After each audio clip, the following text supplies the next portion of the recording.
कश्मीर के क्या सूरत हाल रही, उमर अब्दुल्ला, मियाँ अल्ताफ़, इंजीनियर रशीद के वालिद ने क्या कुछ कहा, और साथ ही हाजी हनीफ की वहाँ पर जीत हुई है करगिल से।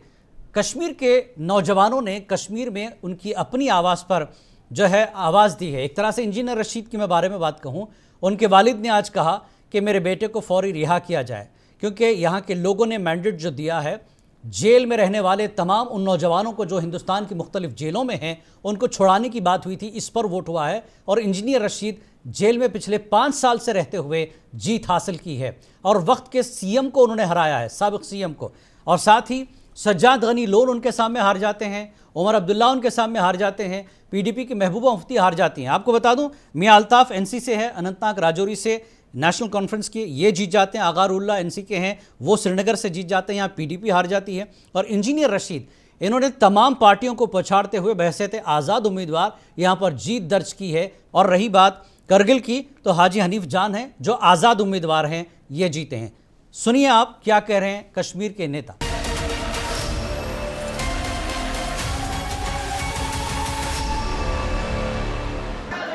इतनी उम्मीद भी नहीं थी। पब्लिक ने ही इलेक्शन भी लड़ा, कहाँ भी इलेक्शन लड़ेंगे, मेरी ख्वाहिश नहीं थी। न मेरे पास इतना दम था, मेरे पास सेहत थी। मैं खुशी मैं इज़हार नहीं करता हूँ, मैं उस वक्त खुशी का इज़हार करूँगा जब मेरा बेटा आएगा। अलबत्ता इस वक्त लोगों ने एक खुशी है कि लोगों ने मेरा सपोर्ट दे दिया, मेरी बेटी का सपोर्ट, इसकी बात है खुशी। इलेक्शन कमीशनर जो है उसका बहुत मशहूर है कि उसने फेयर इलेक्शन कराया, बिल्कुल फेयर। आखिर मैं चाहता हूँ बेटा आज़ाद हो जाए। और क्या, अगर डेमोक्रेसी है, डेमोक्रेसी लोगों के लिए होती है, लोगों की होती है, तो लोगों ने साबित करके दे दिया ये हमारा लीडर है, ये कोई चोर डाकू नहीं है, उसको राह देना चाहिए फौरन से फौरन।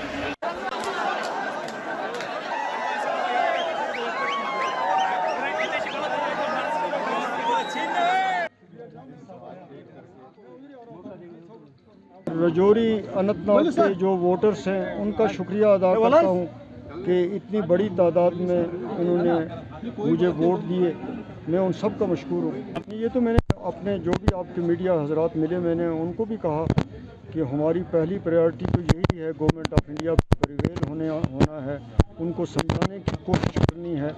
5 अगस्त 2019 के फैसले से लोग खुश नहीं, उसमें तो कोई ये नहीं है कि वो, हम अपनी पूरी कोशिश पार्लियामेंट में भी और पार्लियामेंट के बाहर भी जारी रखें। मेरी ये उम्मीद थी कि बारामूला काउंटिंग सेंटर से डीसी ऑफिस जाके अपना सर्टिफिकेट लेके मैं आपसे बात करूं, लेकिन अल्लाह ताला को वो मंजूर नहीं था।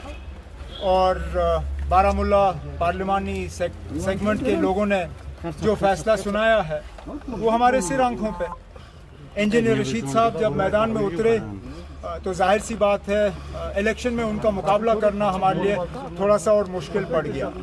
और जिस तरह का सेंटिमेंट बना, जिस तरह नौजवानों ने, हमारी माओं ने, बहनों ने इंजीनियर रशीद की रिहाई के लिए वोट डाले,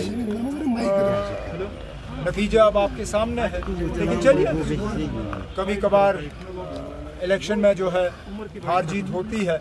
ये पहली मर्तबा मैं पार्लियामेंट का इलेक्शन हारा हूँ, अब आगे देखते हैं क्या होता है। अब इस वज़ीर आज़म के लिए जिन्होंने अपने हुकूमत को एक डिक्टेटरशिप के तौर पे चलाया, इस वज़ीर आज़म के लिए एक कोलिशन चलाना ये एक नई बात होगी। मेरे लिए रिस्पॉन्सिबिलिटी बनती है और इसमें मजबूत मैंडेट के साथ वहाँ पे जाके इस रिस्पॉन्सिबिलिटी पे पूरा उतरना मेरे लिए इस वक्त बहुत बड़ी जिम्मेदारी वही बनती है। तो आपके जरिए मैं लोगों का शुक्रिया अदा करना चाहता हूँ कि उन्होंने जमहूरियत इंस्टीट्यूशंस के जरिए वो मैंडेट दिया और मैंडेट 5 अगस्त के फैसलों के खिलाफ दिया, और ये फैसला जो है, ये आवाज जो जरूर पार्लियामेंट तक पहुंचाई जाए। सर, उमर साहब के हाल में क्या कहेंगे आप?